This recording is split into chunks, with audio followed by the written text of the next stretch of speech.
Boa tarde a todos e a todas. Hoje vamos conversar sobre o poema em prosa.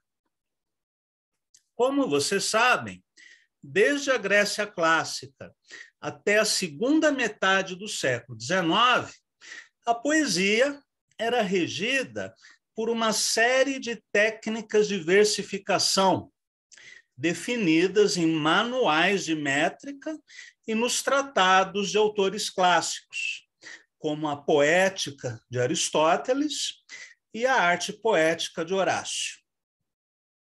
Para alguém dizer "eu sou poeta", esse alguém deveria conhecer todas as formas de métrica, rimas, ritmo, figuras de linguagem e gêneros poéticos, como o soneto, a canção, a litania, a écloga, a epístola, a elegia, entre outras formas tradicionais. A partir da segunda metade do século XIX, acontecem três grandes revoluções na poesia, que rompem com os modelos tradicionais. Primeiro, o verso livre, de Walt Whitman, apresentado no livro Folhas da Relva, que dispensa a métrica, a rima, utiliza um ritmo livre, espontâneo, próximo ao da linguagem coloquial e incorpora a temática do cotidiano, rompendo com a busca do elevado e do sublime. Depois, o poema visual moderno, iniciado por Mallarmé, com a publicação do poema Um Lance de Dados, na última década do século XIX. Embora, antes de Mallarmé, a poesia visual já fosse praticada, desde autores do período alexandrino, como Símias de Rhodes, até autores maneiristas e barrocos, nos séculos XVI e XVII, foi Mallarmé quem criou o poema visual moderno, utilizando diferentes tipos de fontes e corpos de letras, e técnicas de diagramação derivadas do anúncio publicitário e do jornal diário. Por fim, a terceira revolução é o tema de nossa aula de hoje, o poema em prosa, criado pelo francês Charles Baudelaire, com a publicação do livro Pequenos Poemas em Prosa, em 1869, numa edição póstuma, ocorrida poucos anos após a morte do poeta. O que define o poema em prosa é que ele rompe as fronteiras entre o verso, entendido como unidade melódica e sintática do poema, seja metrificado ou livre, e o texto em prosa, que é dividido em parágrafos, ou seja, blocos de texto muito mais extensos do que o verso ou a estrofe. A prosa, por trabalhar com parágrafos longos, é mais utilizada em livros de ficção, como o conto, a novela, o romance, os livros didáticos, técnicos ou científicos. O que Baudelaire fez foi trazer para a prosa a musicalidade, a plasticidade, os efeitos sensoriais e sinestésicos da poesia. Ou seja, ele trouxe a poeticidade para a prosa, a hegemonia dos recursos estéticos sobre a mera transmissão de um conteúdo. Como o próprio poeta diz no prefácio ao seu livro: qual de nós, em seus dias de ambição, não sonhou com o milagre de uma prosa poética, musical, sem ritmo e sem rima, bastante maleável e bastante rica de contrastes, para se adaptar aos movimentos líricos da alma, às ondulações do devaneio, aos sobressaltos da consciência. Vamos falar um pouquinho sobre essa frase, né? Primeiro ele diz: qual de nós em seus dias de ambição? Ou seja, ele não considerava o poema em prosa como algo menor, mas como um gênero ambicioso, ousado, bastante musical, embora sem as rimas e com um ritmo livre, ou seja, sem aquela sequência fixa de sílabas fortes e sílabas fracas. E ele também associa o poema em prosa às ondulações do devaneio, ou seja, à fantasia, ao caráter imaginativo do texto. Vamos abrir aqui um parênteses para falarmos sobre as diferenças entre poema em prosa e prosa poética. Poema em prosa é um gênero poético, assim como o soneto, a elegia, a écloga, o haikai e várias outras formas. Embora o poema em prosa não tenha regras. Um haikai tem 3 versos, tem uma métrica aproximada de 5, 7, 5 sílabas. O soneto camoniano tem 2 quartetos e 2 tercetos. O poema em prosa não tem regras. Já uma prosa poética não existe enquanto gênero literário. É uma expressão mais genérica. Por exemplo, quando alguém diz a prosa poética de Clarice Lispector. Clarice escreveu contos e romances, com personagens, com enredos, peripécias, com início, meio e fim, ou seja, com as características básicas da narrativa de ficção, né? O tempo, o espaço. Só que Clarice injetou na sua prosa a música, a plasticidade, recursos como paradoxos, oxímoros, metáforas, recursos poéticos. Agora, a prosa de Clarice não deixa de ser prosa. Um conto de Clarice é um conto. Um romance é um romance. Não se trata de poesia, ainda que haja recursos poéticos nessa prosa. Do mesmo modo, Guimarães Rosa, O Grande Sertão Veredas, pode ser chamado de uma prosa poética, mas é um romance.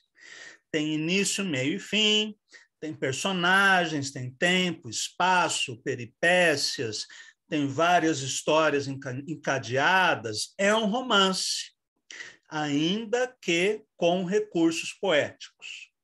Já um poema em prosa, que é um gênero, ele não precisa contar história nenhuma. Aliás, um poema em prosa é mais interessante quando não conta história nenhuma. Ele não precisa de personagem algum. Ele não tem início, meio e fim. Ele é pura poesia. É o jogo com a linguagem, sem nenhum compromisso com a ficção, com a narrativa. Então, poema em prosa é uma coisa, prosa poética é outra coisa. Bem, vamos voltar ao texto da aula. Outra característica do poema em prosa é o seu caráter híbrido, pois ele pode incorporar e transformar, pela paródia, diversas formas de texto, como o conto curto, a crônica, o diário íntimo, a carta, anedotas, aforismos, diálogos, descrições, pequenas narrativas e até reflexões sobre o próprio fazer poético, numa dimensão metalinguística.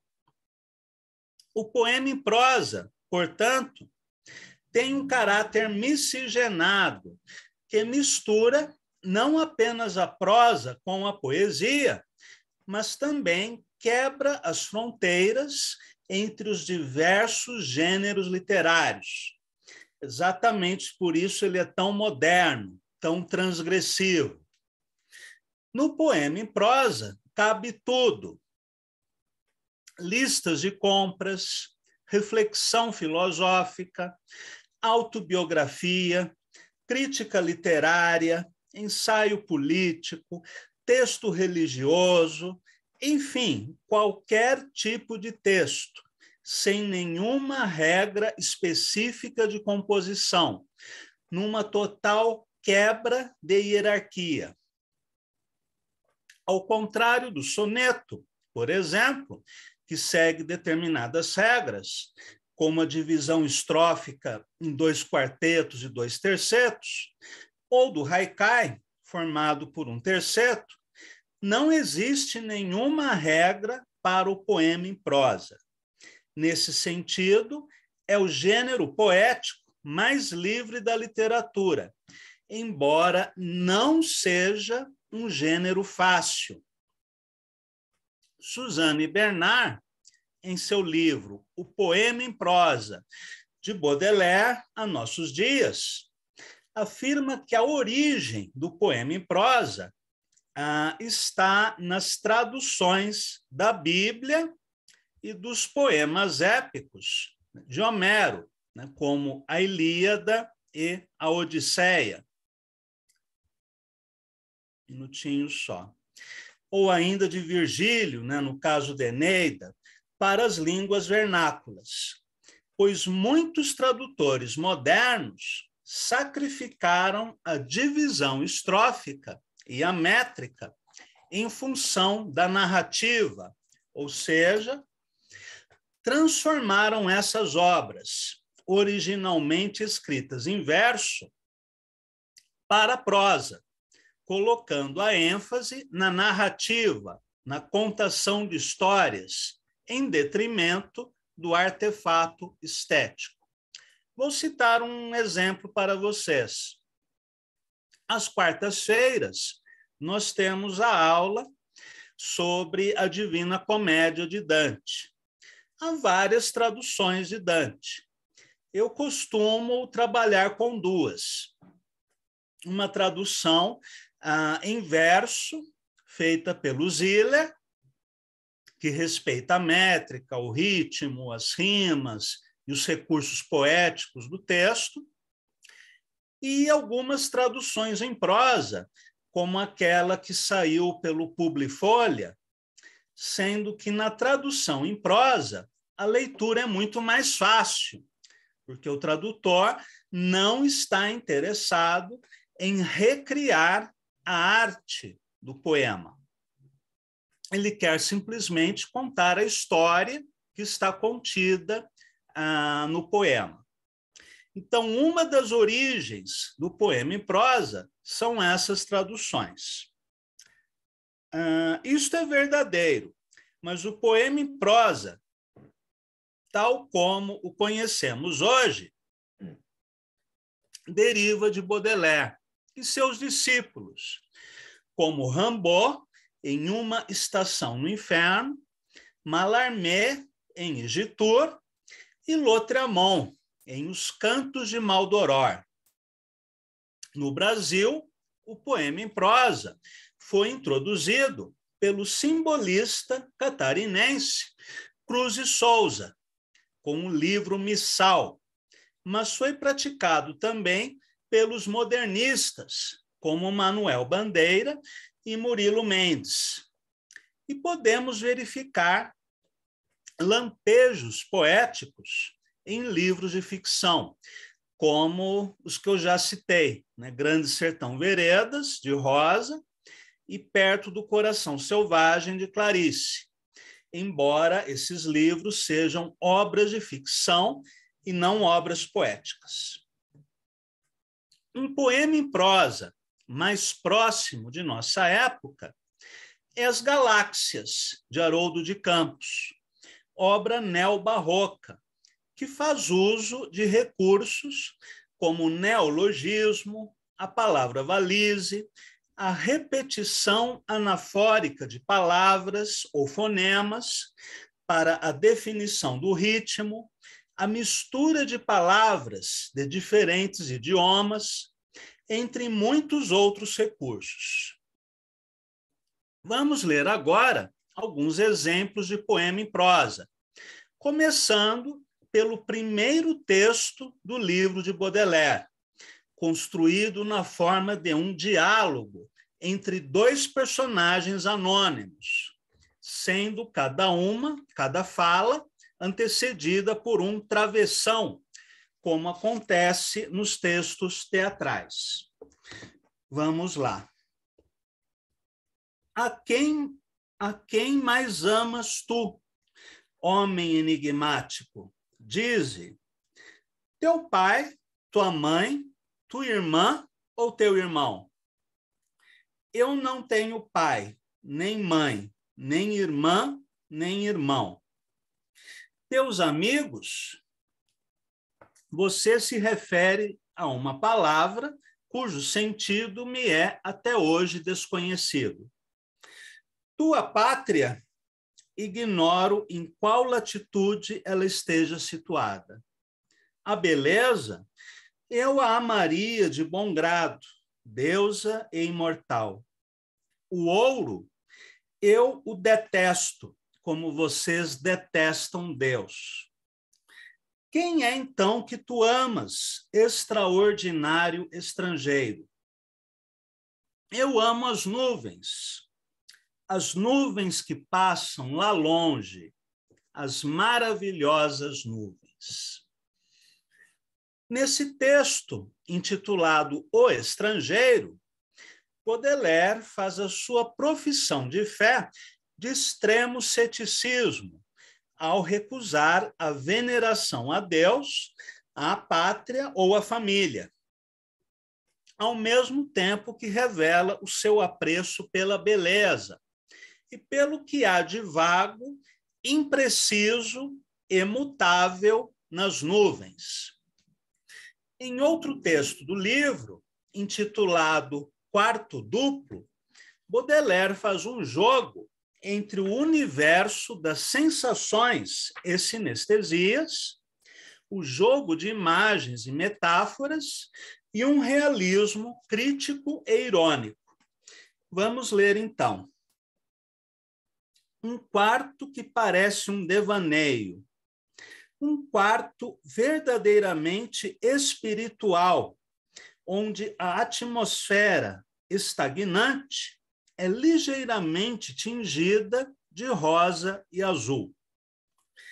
A alma toma um banho de preguiça, aromatizada pelos pesares e o desejo. É algo de crepuscular, de azulado e de rosado. Um sonho de volúpia durante um eclipse. Os móveis têm as formas alongadas, prostradas, lânguidas. Os móveis têm o ar de que sonham, diríamos, dotados de uma vida sonambúlica, como um vegetal ou um mineral. Os tecidos falam uma língua muda, como as flores, como os céus, como os sóis poentes. Nas paredes, nenhuma abominação artística.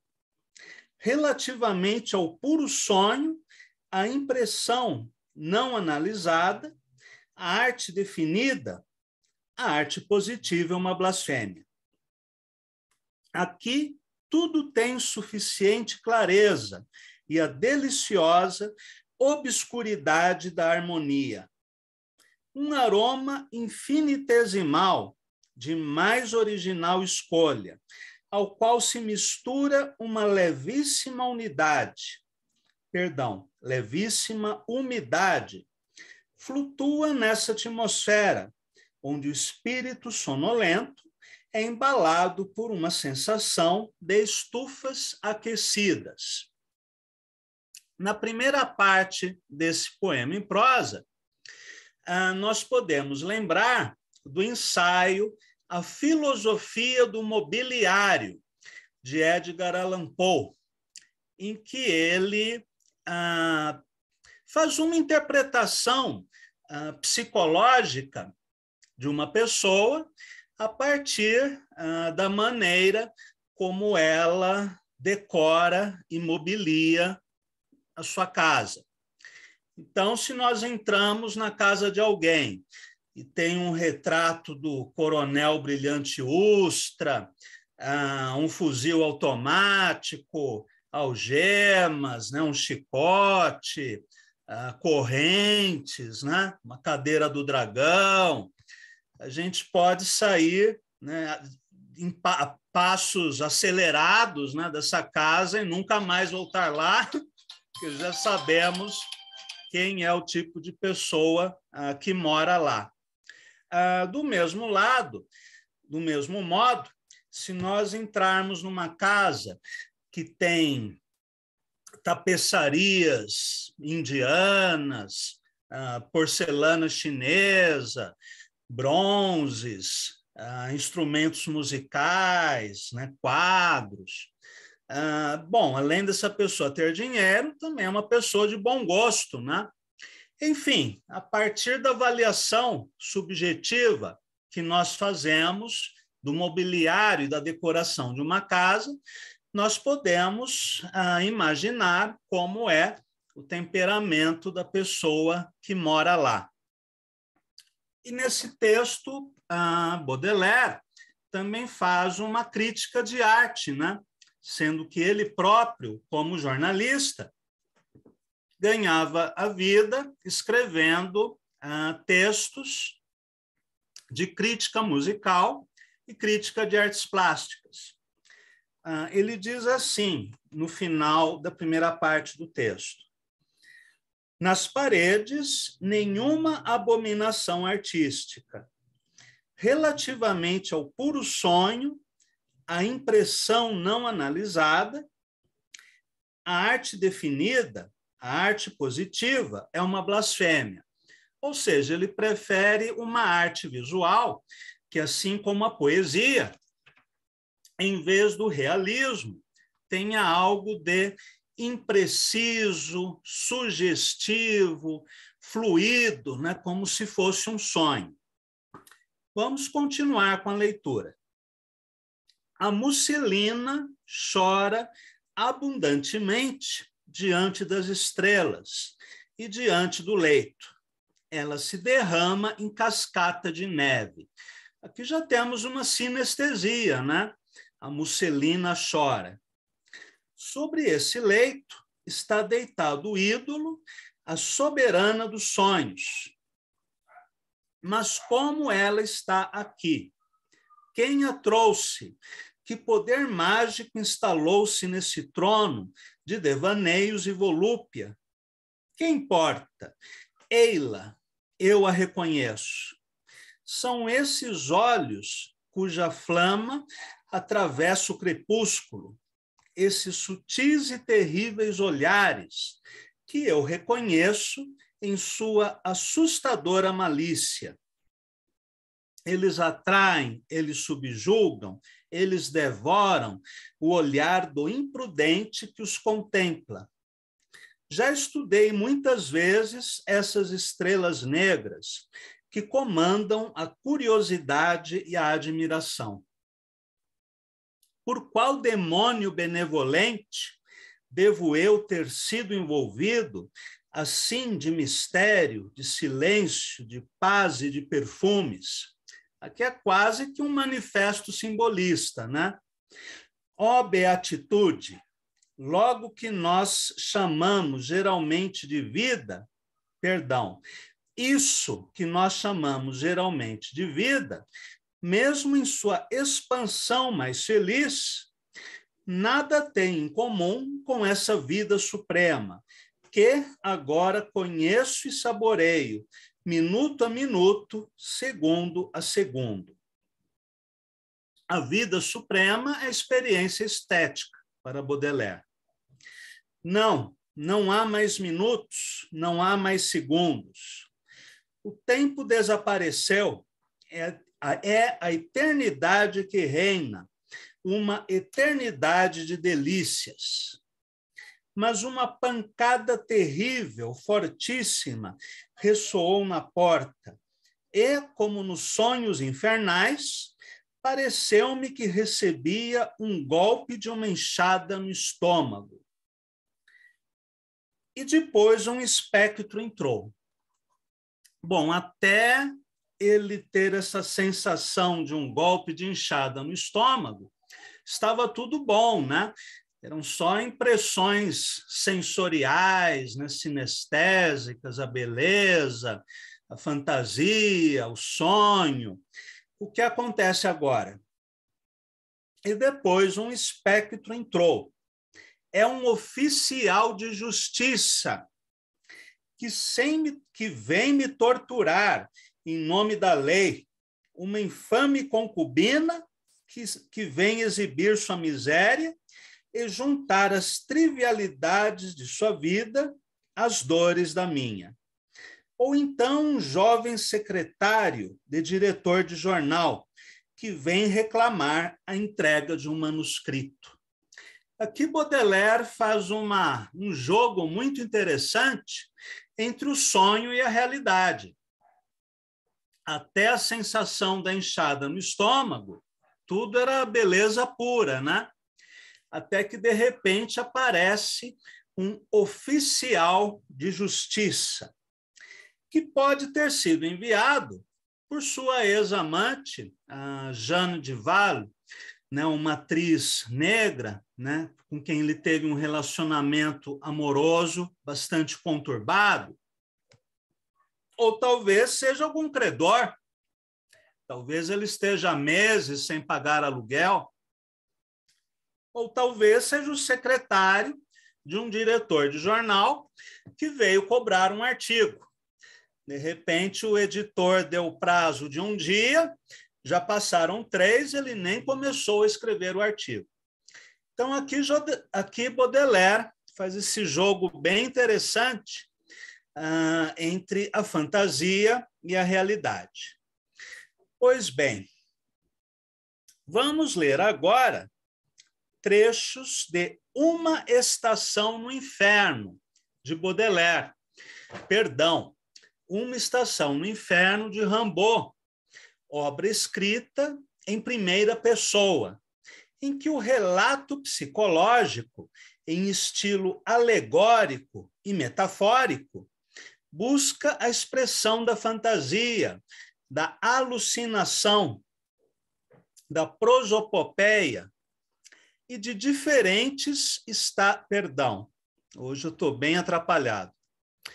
Vamos ler agora alguns trechos de Uma Estação no Inferno, de Rimbaud, obra escrita em primeira pessoa, em que o relato psicológico, em estilo alegórico e metafórico, busca a expressão da fantasia, da alucinação, da experiência sensorial e de diferentes estados de espírito, ao mesmo tempo que incorpora elementos metalinguísticos e ficcionais. Então, vamos lá.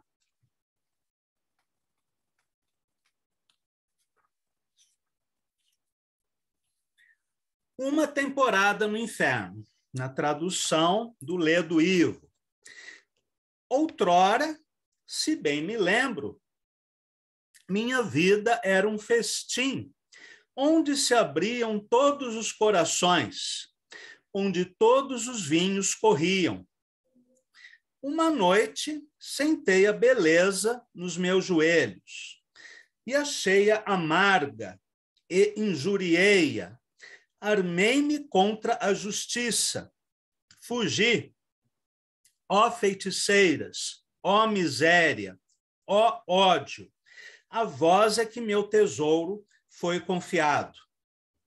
Consegui fazer desvanecer-se em meu espírito toda a esperança humana, sobre toda alegria, para estrangulá-la, dei o salto surdo da fera. Chamei os carrascos para, perecendo, morder a coronha de seus fuzis. Chamei as calamidades para me sufocar com areia, com o sangue. O infortúnio foi o meu Deus. Estendi-me na lama, sequei-me ao ar do crime e preguei boas peças à loucura. E a primavera me trouxe o pavoroso riso do idiota. Ora, muito recentemente, quando eu estava quase nas últimas, pensei em procurar a chave do antigo festim, onde eu recobraria, talvez, o apetite. A caridade é essa chave. Essa inspiração prova que sonhei. Abre aspas. Permanecerás hiena, etc. Fecha aspas. Exclamou o demônio que me coroou de tão gentis papoulas. Ganha a morte com todos os teus apetites e o teu egoísmo e todos os pecados capitais. Ah, foi o que eu fiz, e por demais. Todavia, caro Satã, por favor, tende para mim um olhar menos irritado, e enquanto ficais à espera de umas tantas covardiazinhas em atraso, e já que apreciais no escritor a ausência das faculdades descritivas ou instrutivas, destaco para vós estas poucas hediondas folhas de meu caderno de réprobo. No texto que lemos agora, notamos o uso da prosopopeia, a atribuição de qualidades humanas a animais, ideias ou seres inanimados. O que acontece quando o poeta apresenta como personagens a beleza, a miséria, o ódio, as calamidades, junto a seres míticos ou fantásticos, como Satã e as feiticeiras. Podemos dizer que no primeiro relato do livro, esses personagens formam um quadro alegórico, ou seja, eles são a representação do pensamento por meio de imagens, metáforas ou símbolos. Vamos ler mais um pouquinho.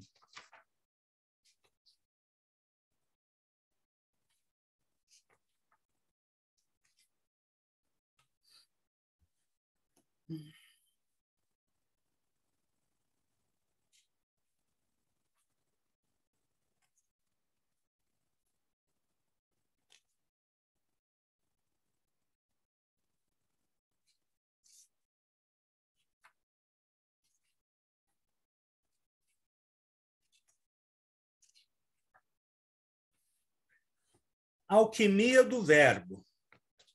A mim, a história de uma de minhas loucuras.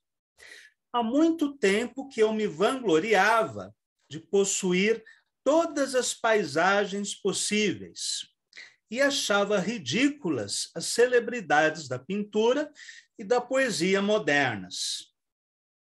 Eu amava as pinturas idiotas, os estofos de portais, cenários, lonas de saltimbancos, tabuletas estampadas coloridas, a literatura fora de moda, latim de igreja, livros eróticos sem ortografia, romances de nossas avós, contos de fadas, livrinhos infantis, óperas velhas, estribilhos piegas, ritmos ingênuos. Eu sonhava com cruzadas, viagens de descoberta, cujas narrações jamais foram feitas. Repúblicas sem histórias, guerras religiosas sufocadas, revoluções de costumes, deslocamentos de raças e de continentes. Eu acreditava em todos os encantamentos. Inventei a cor das vogais, A negro, E branco, I vermelho, A azul, U verde. Regulei a forma e o movimento de cada consoante e, com ritmos instintivos, nutri a esperança de inventar um verbo poético que seria um dia acessível a todos os sentidos. Eu me reservava sua tradução. Foi antes simples estudo. Eu escrevia silêncios, noites, anotava o inexprimível, fixava vertigens. Muito bem. Nesse segundo texto, quando Rimbaud diz que amava as pinturas idiotas, contos de fadas, livrinhos infantis e outros textos literários e não literários, inclusive textos sonoros e visuais, como as óperas velhas e as tabuletas, ele está reivindicando para a sua literatura a influência daquilo que era considerado naif, ingênuo, brega, kitsch, para, de modo deliberado, contrariar as concepções de bom gosto de sua época. Por outro lado, ao identificar as cores com as vogais, ele faz uma operação sinestésica, aprendida com Baudelaire, que significa a aproximação entre diferentes experiências sensoriais, como a percepção de cores, sons, aromas, sabores e sensações táteis. Neste caderno do poema de Rimbaud, intitulado A Alquimia do Verbo, ele ainda vai fazer um exercício metalinguístico que se incluiria naquilo que hoje chamaríamos de crítica genética. O que significa isso? Ele vai introduzir, no meio do texto em prosa, vários de seus poemas em verso e fazer comentários sobre esses poemas. A crítica genética é exatamente isso, quando o poeta comenta a própria obra. Claro que ele não faz isso à luz de uma teoria literária, como um crítico literário, né, usando conceitos e qualquer pensamento acadêmico. No fundo, ele estabelece um diálogo entre os textos em verso e os poemas em prosa. Uma experiência rara e bem interessante. Para concluirmos a aula de hoje, vamos falar um pouquinho sobre Mallarmé, outro maluco de pedra, discípulo de Baudelaire, que no livro Igitur, ou A Loucura de Eubeno, nos apresenta um texto extremamente enigmático, esfíngico, que exige do leitor não apenas a receptividade para a fantasia, mas também o esforço intelectual para a decifração de seus jogos verbais. Mallarmé diz, na página 11, este conto, ele usa a expressão conto, embora esteja muito mais próximo do conceito de poema em prosa. Este conto dirige-se à inteligência do leitor, e ela própria encena as coisas, como se fosse um tipo de teatro mental, um teatro encenado na mente do leitor. Aliás, uma ideia que Fernando Pessoa iria desenvolver mais tarde, quando ele cria os seus heterônimos. Vamos ler apenas um trechinho desse poema, um fragmento intitulado Ele se deita no túmulo. Sobre as cinzas dos astros, as indivisas da família, estava o pobre personagem deitado, após haver bebido a gota de nada que falta ao mar. Abre parênteses. O frasco vazio, visão, loucura, tudo o que resta do castelo, fecha parênteses. O nada tendo partido, resta o castelo da pureza.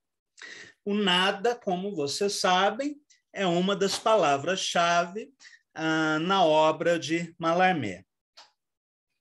O relato de Igitur recorda a história do príncipe Hamlet, da tragédia de Shakespeare, o tom macabro ou fantástico das histórias de Edgar Allan Poe, de quem Mallarmé foi tradutor, e ainda o pessimismo filosófico de autores como Schopenhauer e as referências ao grimoire, ou livro de magia, presentes em obras de autores ocultistas, como Eliphas Levi.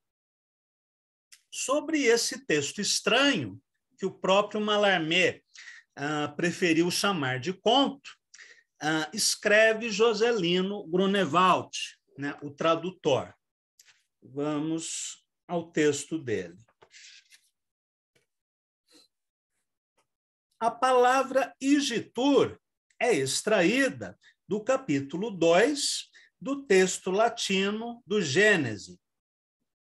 Igitur perfecti sunt celi et terra, e omnis ornatus eorum. E o nome Eubeno, constante do subtítulo da obra, A Loucura de Eubeno, provém do hebraico, significando os filhos dos Elohim, ou potências criadoras emanadas de Javé. Por aí já se denota o tema básico, a potência criadora mergulhada até a loucura diante do desafio da totalidade, ou, no caso malarmaico, o seu sinônimo, o vazio, o nada, a pureza, o absoluto, o infinito.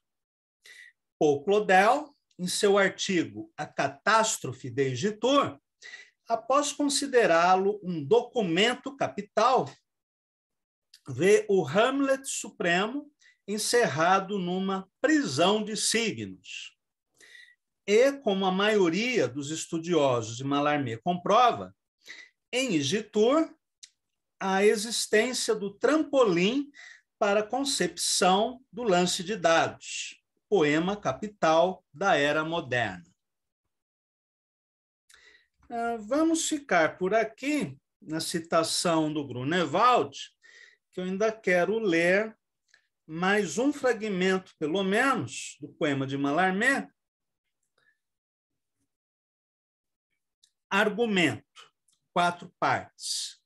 1, a meia-noite. 2, a escada. 3, o lance de dados.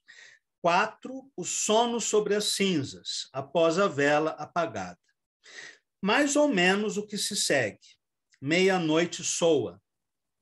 A meia-noite em que devem ser lançados os dados. Igitur desce as escadas do espírito humano, vai ao fundo das coisas, absoluto como está. Túmulos, cinzas, nenhum sentimento, nem espírito, neutralidade. Ele invoca a predição e consuma o gesto, indiferença. Silvos na escada. Estavas enganado. Nenhuma emoção. O infinito provém do acaso que negastes. Vós, matemáticos, expirastes. Eu, projetado absoluto, devia findar em infinito.